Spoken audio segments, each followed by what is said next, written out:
Todos los elementos que rodean a la reforma judicial que anunció el gobierno sugieren que la Argentina se encamina hacia un conflicto importante.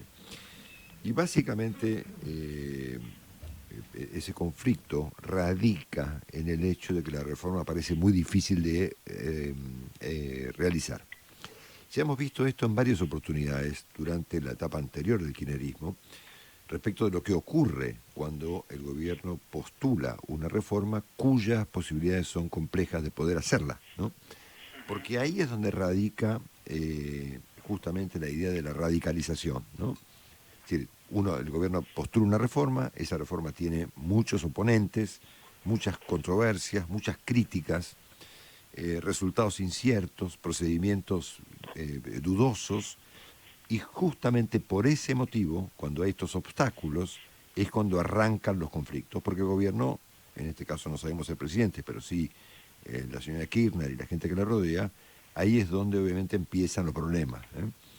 Algo de eso ya han sugerido los diputados Moró y Tailade y el ex juez Zaffaroni, cuando comenzaron planteando este fin de semana que es prácticamente imposible gobernar de esta manera, porque la oposición estaría en una postura adversa y con números relevantes para intentar oponerse a esta reforma judicial que para muchos es eventualmente una reforma judicial para mejorar la justicia y para otros es simplemente un plan de impunidad. Quien ha planteado esto de manera muy elocuente ayer domingo y bajo el título Frente a la sublevación de los jueces es nuestro colega el señor Joaquín Morales Solá. Vamos a leer parte de lo que él escribió ayer, porque es muy interesante y muy elocuente, insisto, respecto de la clase de conflicto que como consecuencia de los obstáculos vigentes se nos avecinan a los argentinos. Lo escuchamos.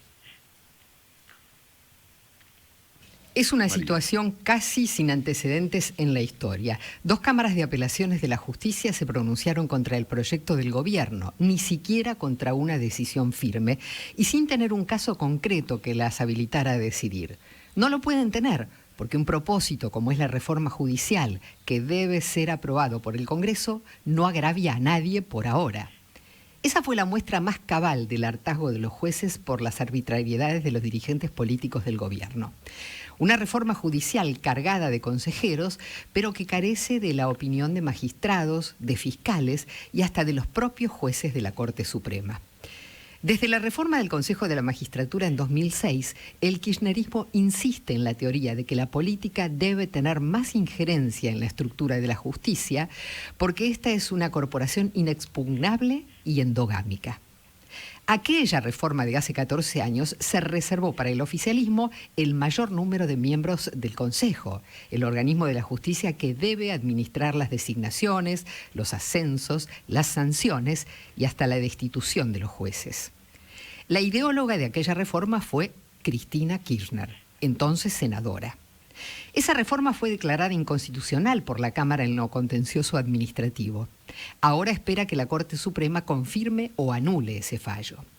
La nueva reforma que anunció Alberto Fernández nació herida, porque vino acompañada por dos hechos que la deslegitiman.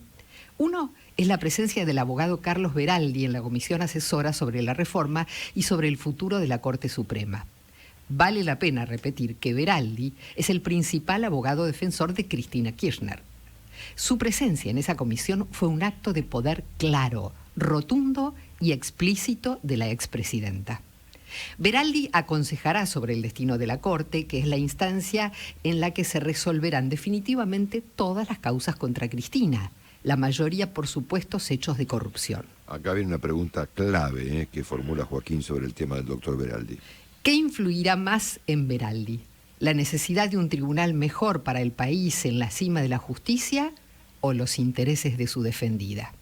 La respuesta es obvia. Cobra honorarios para lograr el sobreseimiento de la actual vicepresidenta. El propio Veraldi debió advertir que su presencia en esa comisión entra en colisión con cualquier noción de la ética. El presidente también debió advertirlo. Bueno, acá Joaquín cuenta lo que está ocurriendo en torno al procurador Casal y la objeción del gobierno para sacarlo encima bajo juicio político con argumentos bastante flojos que el propio Joaquín describe en este artículo, ¿no? Sí. Y finalmente, ya sobre el final del artículo, hablando de la preocupación de los jueces, Joaquín Morales Solá dice lo siguiente. La preocupación de la mayoría de los jueces se refiere a las amenazas de ampliar la Corte Suprema.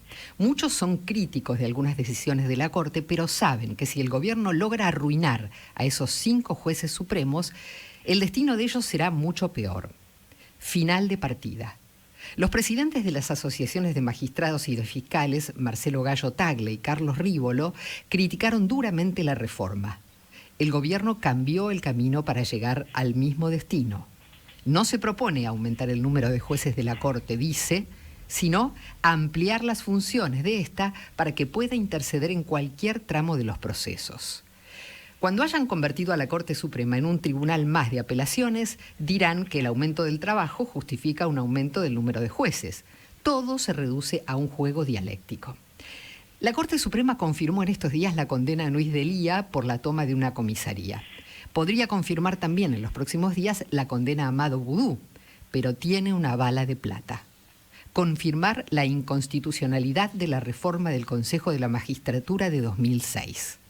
Si hiciera eso, los consejeros volverían a ser 20 en lugar de los 13 actuales y el titular de la Corte asumiría la presidencia del Consejo. La Corte nunca será indiferente, ahora o después, a la sublevación de los jueces. Cristina logró otra vez encoger el nosotros y ampliar el ellos. No sabe hacer política si no es fracturando y maltratando. Guiada por ese estilo, conoció el naufragio. No está dispuesta a cambiarlo. Bueno, todo sugiere, gran artículo de Joaquín, todo sugiere que vamos camino a un conflicto, de esos típicos conflictos de la era acá, todos contra todos. Mira. La vuelta al lenguaje político argentino de estos días de la palabra destituyente, que sería aquellas personas que se oponen a esta reforma judicial, confirma esta sugerencia.